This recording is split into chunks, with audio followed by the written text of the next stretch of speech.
fiddle heaven really, and it's great to be here and to meet Nicky and everyone here for post-COVID to re-establish World Fiddle Day and all the work that PJ and Nick and all his colleagues do, which is fantastic.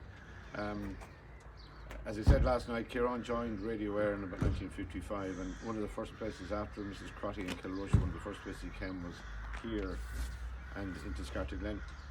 And he was recording, we heard a recording from Macroom and my band in about 1956. And he met Padraig and Denis, and Julia was there as well, and Johnny. And I think from that time onwards he had a great affection for the people and the music, and in particular the personality of Denis's personality, because he got to know Padraig, but Padraig was quieter in those days. And again, he was, as I say, this was his house, but he was very fond of Denis because he not alone was a fantastic musician and fantastic style, but as a personality, he was a warm man, and they got on great. And he had Ciaran travelled the country, north, south, east and west, and to the States and England recording, but he always, I think, regarded Denis as, and Sid Luke as one of his favourite spots, both for the music and for the welcome that he got here. And it's great that those recordings from the 50s are there still for us to enjoy. And in the 60s again, the Katie House had recordings in Jimmy O'Brien's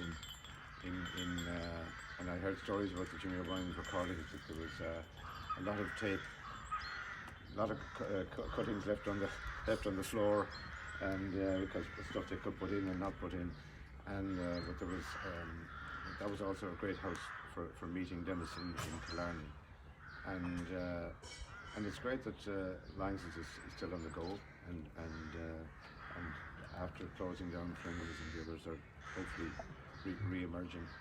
And I think we mentioned it last night that my impression as a teenager, and when Ciaran used to talk about that, there was a certain snobbery in music nationally in terms of feeling that sides and polkas were not as good as reels, and I think that's been firmly put to bed after all the music from Sid Luke and this part of the world, and you can think about all the fiddle players that are coming here and in Milltown every year and often playing as many slides, polkas, as well as they're playing reels and jigs and hornpipes, and I think that reflects the importance of Denis's contribution and his colleagues.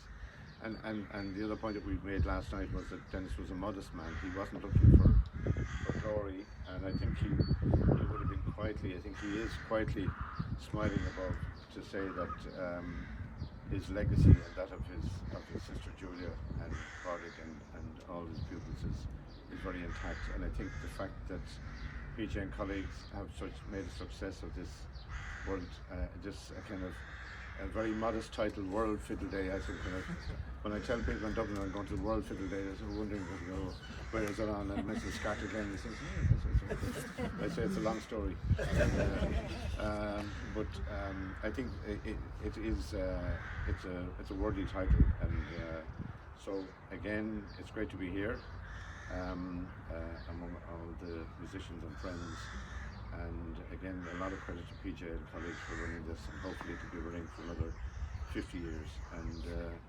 And thanks to Nicky for all his work, and again himself and his aunt for all the work in terms of, if you think about Padraig being a big teacher, passing on music, and Nicky and Anne likewise have the same, I think, legacy to be proud of. And so have a great day. I think we'll have plenty of tunes. We might get the odd reel and jig in. And anyway, it's great to be here representing my father and the family. And so thanks again.